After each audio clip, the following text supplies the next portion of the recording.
السلام علیکم۔ امید کرتا ہوں کہ آپ سب خیریت سے ہوں گے۔ تو چلتے ہیں ویڈیو کی طرف۔ بسم اللہ الرحمن الرحیم۔ حضرت کعب بن مالک رضی اللہ تعالی عنہ کا امتحان۔ حضرت کعب بن مالک رضی اللہ تعالی عنہ کا واقعہ بے انتہائی دلچسپ اور وقت آمیز ہے۔ یہ انہوں نے اس وقت خود ہی بیان فرمایا جب بوڑھے اور بینائی سے محروم ہو چکے تھے۔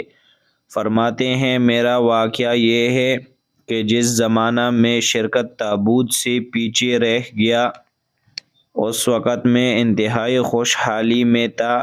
اس سے پہلے 2 سواریاں میرے پاس کبھی جمع نہیں ہوئی تھی اور اس جنگ میں تو 2 سواریاں بھی میں نے خرید رکھی تھی۔ رسول صلی اللہ علیہ وسلم جب کسی جنگ کا ارادہ فرماتے تو عام طور پر اس خبر کو پھیلنے نہ دیتے۔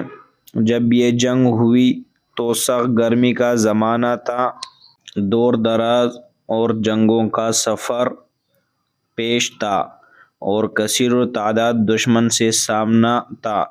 نبی صلی اللہ علیہ وسلم نے اپنے امور میں مسلمانوں کو آزاد کر رکھا تھا کہ جس طرح چاہے دشمن کے مقابلے کی تیاری کر لے، اور اپنا ارادہ مسلمانوں پر ظاہر فرما دیا تھا، اور مسلمان حضرت محمد صلی اللہ علیہ وسلم کے ساتھ اس کثیر تعداد میں تھے کہ ان کا اندراج رجسٹر پر نہ ہو سکتا تھا۔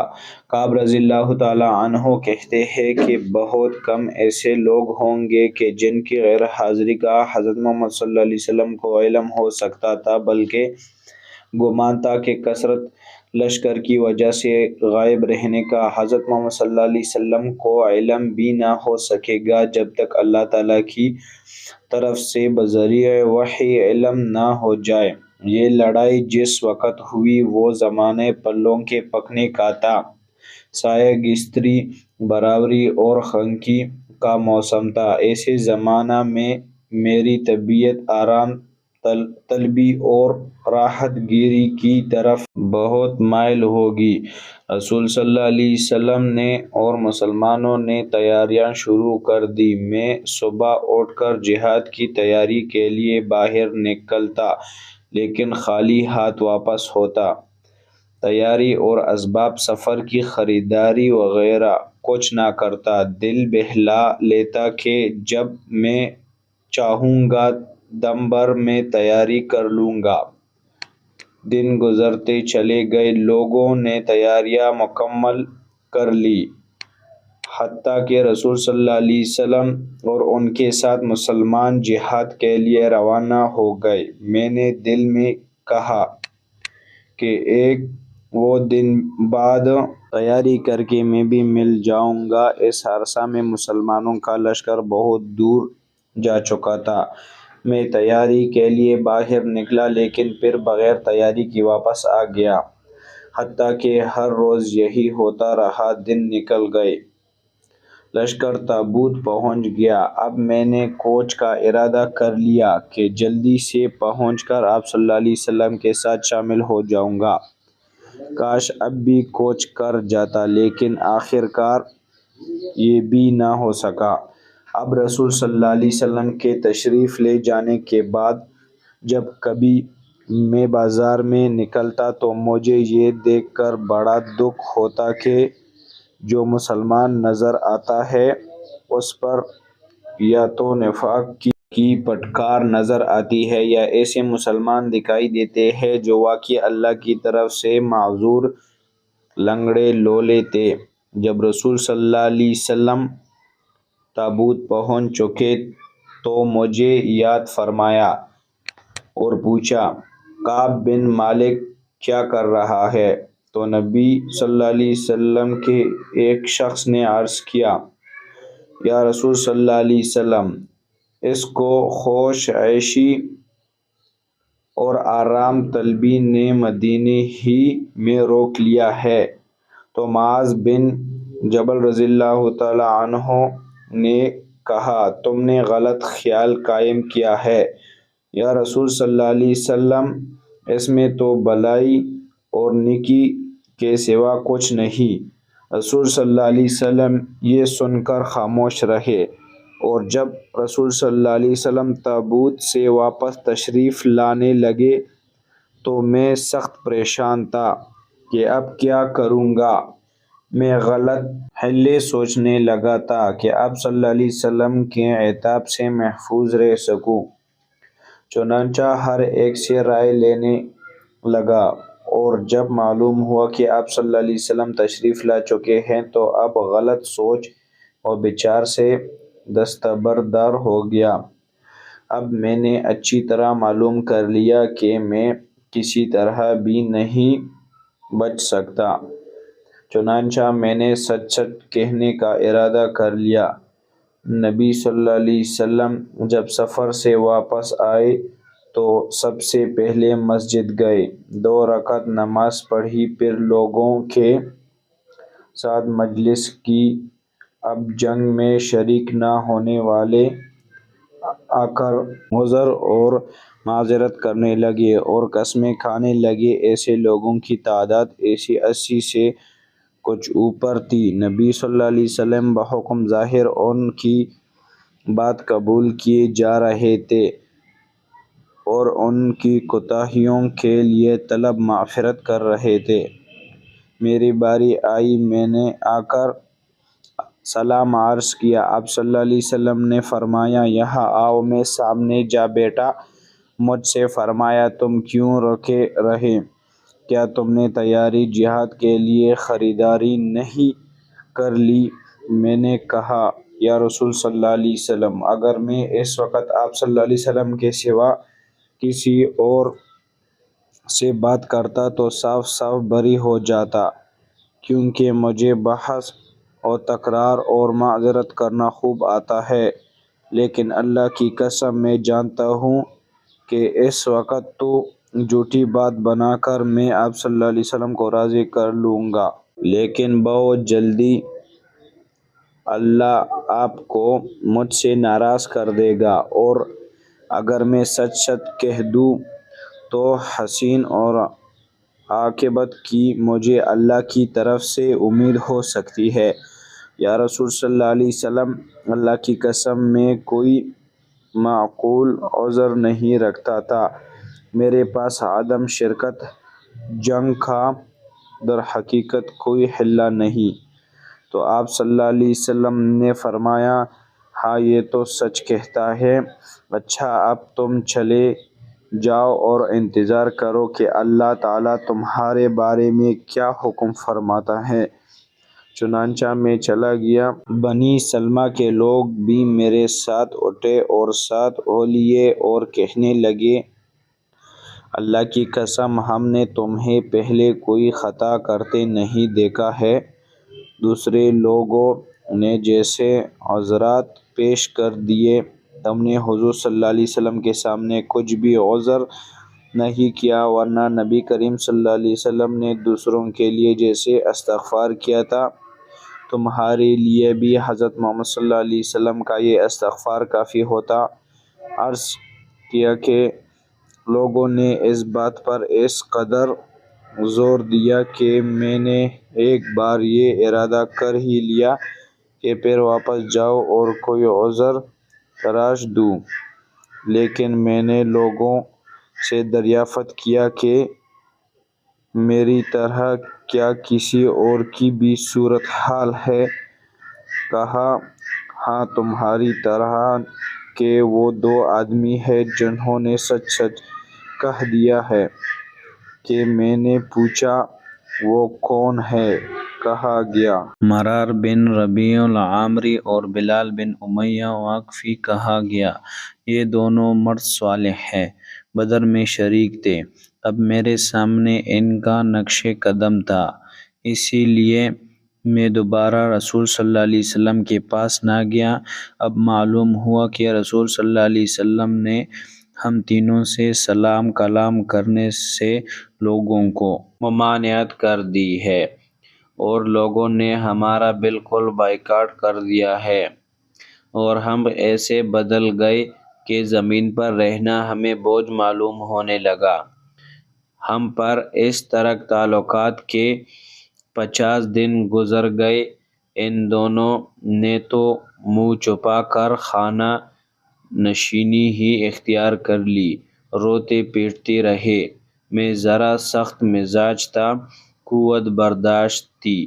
جا کر جماعت کے سامنے برابر نماز پڑھتا تھا، بازاروں میں گھومتا تھا، لیکن مجھ سے کوئی بولتا نہ تھا۔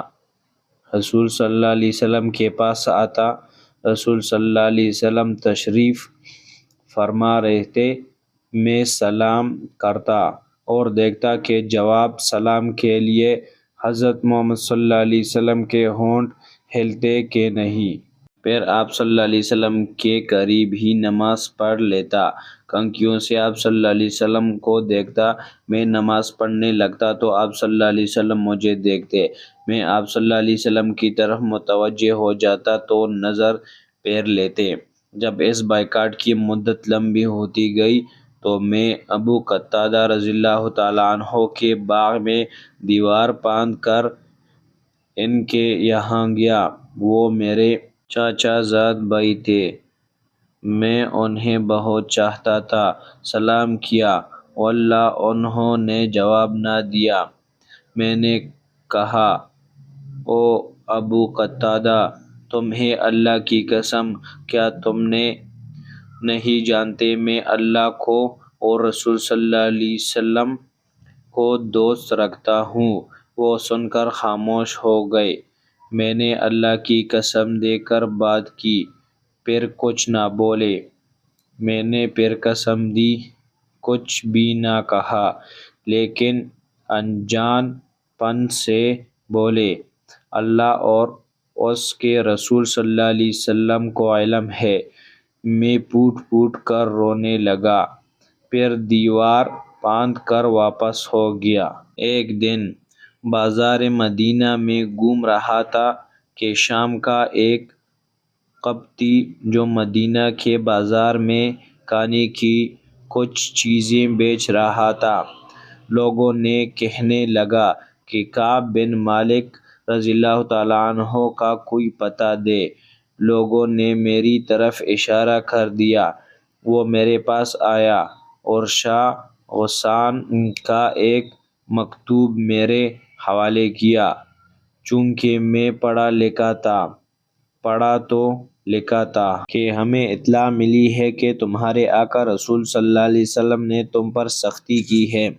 اللہ نے تمہیں کوئی معمولی آدمی تو نہیں بنایا ہے، تم کوئی گرے پڑے نہیں ہو، تم ہمارے پاس آ جاؤ، ہم تمہیں نواز دیں گے۔ میں نے یہ پڑھ کہا، میرے اللہ، یہ تو نئی مصیبت آ پڑی۔ میں نے اس مکتوب کو آگ میں جھونک دیا، اور جب 50 میں 40 دن گزر گئے تو رسول صلی اللہ علیہ وسلم کا ایک قاصد میرے پاس آیا اور کہا، حضرت محمد صلی اللہ علیہ وسلم نے حکم دیا ہے کہ اپنی عورت سے علیحدہ ہو۔ میں نے پوچھا، کیا حکم ہے کہ طلاق دوں؟ کہا، نہیں، صرف الگ رہو، قربت نہ کرنا۔ کہا کہ دوسرے دنوں کے بارے میں بھی یہی حکم ہوا ہے۔ چنانچہ میں نے اپنی عورت سے کہہ دیا کہ میکے چلی جاؤ حتیٰ کہ اللہ کا کوئی حکم پہنچے۔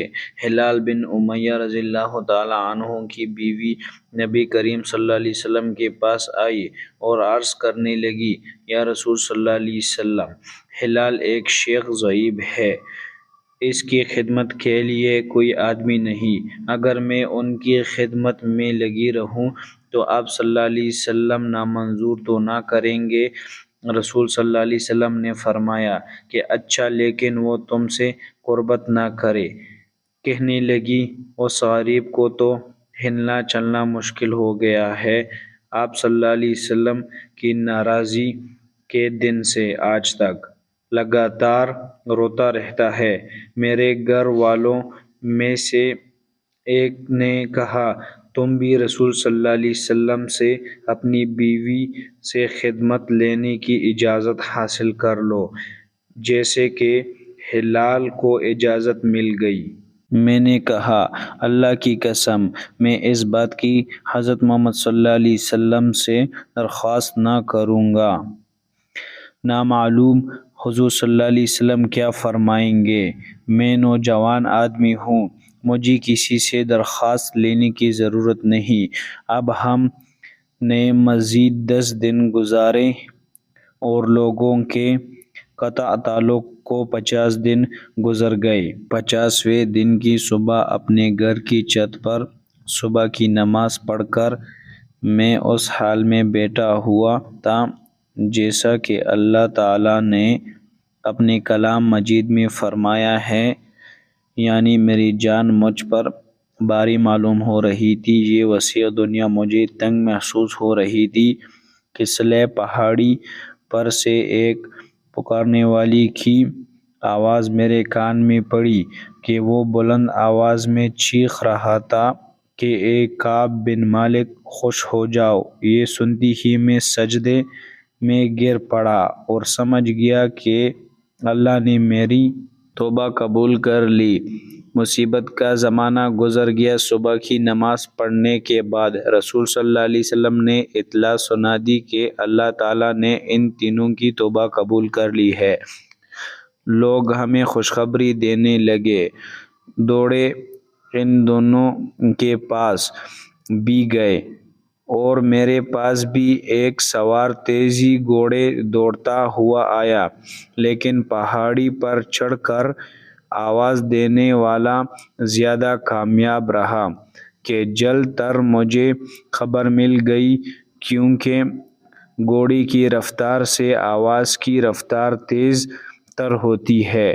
چنانچہ جب وہ شخص مجھ سے ملا جس کی آواز میں نے سنی تھی تو اس خوشخبری دینے کے صلے میں اپنے کپڑے اتار کر میں نے اسے پہنا دیے۔